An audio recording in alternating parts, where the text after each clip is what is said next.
Oh, yeah. Okay, dito sa loob ng computer shop namin, no? May player na, naglalaro siya. Magta-time na siya, 5 minutes na lang. Sabi ko, mag-extend ka pa, Sabi nung player. Ilang minutes pa ba, kuya? Sabi ko, 5 minutes ka na lang, eh. Sabi nung player. Hindi na, kuya, tapusin ko na lang 5 minutes. Sabi ko, o sige. Hindi mo nilalagay siya.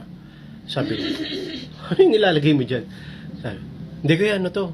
Kilagyan, kuya. Tapos, magpaupo ka dito, yung account na nila, hackin natin. Tapos benta natin, kuya, magkakaroon tayo ng kita dito. Malaki to, kuya. Sabi ko, siya ulo, maglagay ng diyan. Keylogger ba yung nilalagay mo? Sabi ng player. O kuya, keylogger to.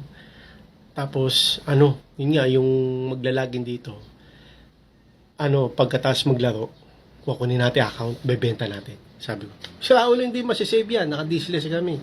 Pagka nirestart yung PC,